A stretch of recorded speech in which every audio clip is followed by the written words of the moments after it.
Hello students, welcome back to PSC for CBSE students. My name is Adil Ahmad और आज की इस वीडियो में हम पढ़ेंगे trends in modern periodic table, यानी कि आधुनिक आवर्त सारणी की जो प्रवृत्ति है वो आज की इस वीडियो में हम पढ़ने वाले हैं। तो ये जो वीडियो ये चैप्टर नंबर 5 का लास्ट टॉपिक होने वाला है। ये जो वीडियो है ये लास्ट वीडियो है चैप्टर नंबर 5 का। और हमने जो है आपके 10th क्लास की साइंस के 10th क्लास की टर्म 2 का चैप्टर नंबर 4 जो है कंप्लीट कर चुके हैं, जो कि कार्बन एंड इट्स कंपाउंड है, वो पूरा चैप्टर कंप्लीट कर चुके हैं। ठीक है, और इसके साथ ये वीडियो के साथ चैप्टर नंबर 5 भी जो है आपका कंप्लीट हो जाएगा, यानी कि पीरियोडिक क्लासिफिकेशन ऑफ एलिमेंट्स भी जो है आपका कंप्लीट हो जाएगा। तो अगर आपने चैप्टर नंबर 4 नहीं देखा या इस चैप्टर के जो पहले के टॉपिक्स है, जो पहले के वीडियोस है वो आपने नहीं देखे, तो आपको उन सभी वीडियोस के लिंक्स जो है वो डिस्क्रिप्शन बॉक्स में मिल जाएंगे, तो आप वहां से उन वीडियोस को देख सकते हैं। और साथ ही साथ हमने जो है अपना 9th क्लास का टर्म 2 का सिलेबस साइंस का कंप्लीट कर लिया है। पूरा का पूरा सिलेबस साइंस का टर्म 2 का सिलेबस हमने जो है कंप्लीट कर लिया है। तो आपका कोई दोस्त या भाई या बहन कोई भी 9th क्लास में पढ़ता है तो आप उसका वो syllabus suggest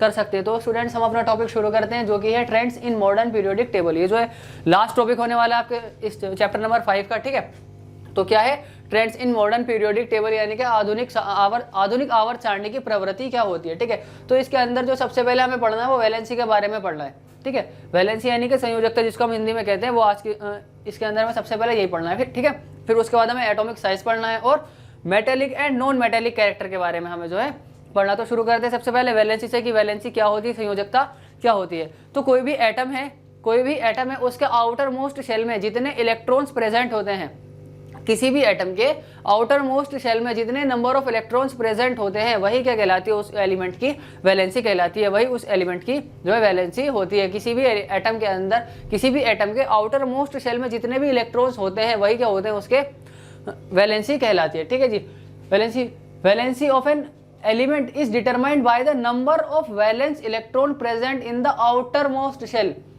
most shell of its atom. ठीक है, क्या कह रहे हैं कि वैलेंसी जो है किसी भी एलिमेंट की किस तरीके से निकाल सकते हैं। तो कोई भी एलिमेंट है, कोई भी एटम है, उसके आउटर मोस्ट शेल में जितने भी इलेक्ट्रॉन्स प्रेजेंट होंगे, वही क्या होगी, उसकी वैलेंसी होगी। ठीक है, किसी भी तत्व की परमाणु, किसी भी तत्व की संयोजकता उसके परमाणु के सबसे बाहरी कोश में उपस्थित संयोजकता इलेक्ट्रॉनों की संख्या से निर्धारित होते हैं। यानी कि कोई भी परमाणु है, उसके बाहरी कोश में कितने इलेक्ट्रॉन प्रेजेंट हैं, उसके बाहरी कोश में कितने इलेक्ट्रॉन घूम रहे हैं, उन्हीं से क्या निकाली जाएगी, वही क्या होगी, उसकी संयोजकता होगी, उन्हीं से उसकी संयोजकता निकाली जाएगी। ठीक है जी, कोई एटम है, कोई परमाणु है, उसके बाहरी कोश में जितने भी इलेक्ट्रॉन मौजूद हैं, वही उसकी संयोजकता। किसी भी एटम के आउटर मोस्ट शेल में जितने भी इलेक्ट्रॉन्स होते हैं, वही क्या उनकी वैलेंसी होती है। ठीक है, फिर उसके बाद अगला टॉपिक आता है एटॉमिक साइज क्या होता है, यानी कि परमाणु साइज क्या होता है, किसे कहते हैं। ठीक है, तो the term atomic size refers to radius of an atom. क्या कहना है कि हमें एटॉमिक साइज से क्या पता चलता है, एटॉमिक साइज से हमें एटम के रेडियस का पता चलता है, एटॉमिक साइज से एटॉमिक रेडियस का पता चलता है, परमाणु साइज से परमाणु की त्रिज्या का पता चलता है। ठीक है, परमाणु साइज से परमाणु त्रिज्या का पता चलता है। ठीक है, और ये जो एटॉमिक रेडियस होती है, यानी कि जो एटॉमिक साइज होता है, वो डिक्रीज होता है in moving from left to right along a period. यानी कि जब एक पीरियड में हम लेफ्ट से राइट जाते हैं, एक पीरियड में, एक आवर्त में जब हम लेफ्ट से राइट जाते हैं, बाएं से दाएं जाते हैं, तो जो एटॉमिक साइज होता है, जो एटॉमिक रेडियस होता है, वो क्या होता है, घटने लग जाता है, डिक्रीज होता है, कम होने लग जाता है। ठीक है, क्या होता है, कम होने लग जाता है। जब हम पीरियड के अंदर लेफ्ट टू राइट जाते हैं, तब एटॉमिक साइज क्या होता है, घटने लग जाता है, एटॉमिक रेडियस जो होती है वो डिक्रीज होने लग जाती है। ठीक है, जब हम बाएं से दाएं जाते हैं आवर्त में, ठीक है, आधुनिक आवर्त सारणी में आवर्त में बाएं से दाएं जब जाते हैं, तब जो परमाणु साइज होता है, जो परमाणु त्रिज्या होती है, वो क्या होती है, घटने लग जाती है, वो घटती है। ठीक है, आवर्त में बाएं से दाएं जाने पर परमाणु त्रिज्या घटती है। यानी कि जो परमाणु का आकार जो है, जो परमाणु का साइज है, वो क्या होता है, छोटा होने लग जाता है, घटने लग जाता है, जब हम लेफ्ट टू राइट जाते हैं, बाएं से दाएं जाते हैं। ठीक है, और जब राइट टू लेफ्ट आते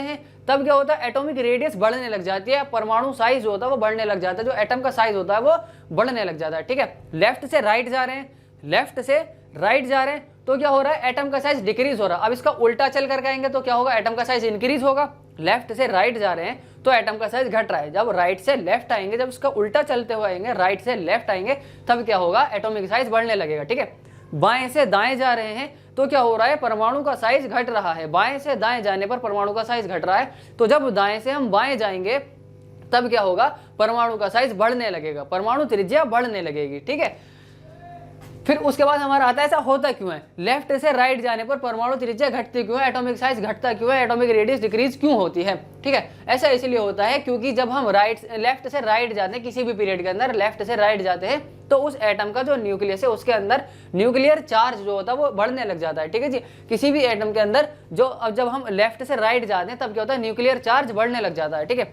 और जब जैसे जैसे न्यूक्लियर चार्ज बढ़ता रहेगा तो वो एटम क्या होगा, इलेक्ट्रॉन्स को अपनी तरफ और खींचेगा, न्यूक्लियस की तरफ खींचेगा, जिससे कि क्या होता है, एटम का साइज छोटा हो जाता है, परमाणु का आकार छोटा हो जाता है। ठीक है, this is due to an increase in nuclear charge. ऐसा क्यों होता है, क्योंकि न्यूक्लियर चार्ज बढ़ जाता है, due to an increase in nuclear charge which tends to pull the electrons closer to the nucleus. Electron nuclear charge बढ़ता है जो कि क्या करते हैं, इलेक्ट्रॉन को पुल करते हैं, इलेक्ट्रॉन को खींचते हैं, किसकी तरफ, न्यूक्लियस की तरफ।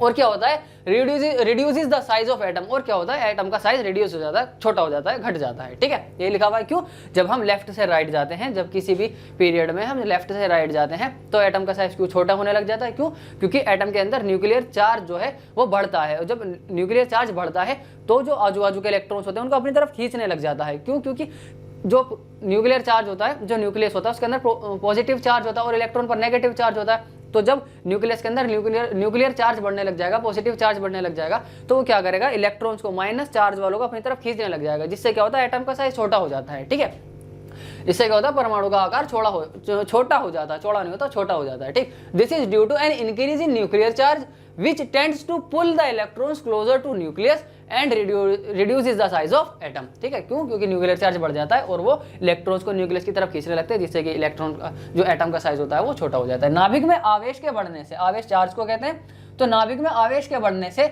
यह इलेक्ट्रॉनों को नाभिक की ओर खींचता है, इलेक्ट्रॉनों को नाभिक की ओर खींचता है, जिससे परमाणु का साइज घटता है, यानी कि नाभिक है, परमाणु है, परमाणु का नाभिक है, नाभिक के अंदर आवेश है, आवेश बढ़ने लग जाता है, तो क्या होता है, वो आजू बाजू के इलेक्ट्रॉनों को नाभिक की ओर खींचने लगता है, और जब वो इलेक्ट्रॉनों को नाभिक की ओर खींचता है तो क्या होता है, परमाणु का साइज छोटा हो जाता है। ठीक है, यही बात यहाँ पर लिखी हुई है। ठीक, फिर उसके बाद जो एटम का साइज होता है वो इंक्रीज होता है जब हम ग्रुप में डाउनवर्ड जाते हैं, नीचे की तरफ जाते हैं। ठीक है, atomic size increases down the group, जब हम नीचे की तरफ जाते हैं, ग्रुप के अंदर ऊपर से नीचे जाते हैं, टॉप टू बॉटम जाते हैं, ऊपर से नीचे जाते हैं, तब क्या होता है, परमाणु का साइज बढ़ता है, एटॉमिक साइज बढ़ता है, एटॉमिक रेडियस बढ़ती है, परमाणु त्रिज्या बढ़ती है। ठीक है, क्या कह रहे हैं कि जब हम ग्रुप में ऊपर से नीचे आते हैं तो एटम का साइज बढ़ता है, लेकिन जब हम पीरियड में लेफ्ट टू राइट जाते हैं तो एटम का साइज घटता है, राइट टू लेफ्ट जाते हैं तो एटम का साइज बढ़ता है, ग्रुप में ऊपर से नीचे आते हैं, ऊपर से नीचे आते हैं, तब क्या होता है, परमाणु का साइज बढ़ता है, एटम का साइज बढ़ता है, लेकिन ग्रुप में अगर नीचे से ऊपर जाएं तो क्या होगा, परमाणु का साइज घटेगा, क्या होगा, घटेगा, क्योंकि ऊपर से नीचे आने पर क्या हो रहा है, परमाणु का साइज बढ़ रहा है, तो नीचे से ऊपर जाएंगे तो एटम का साइज घटेगा।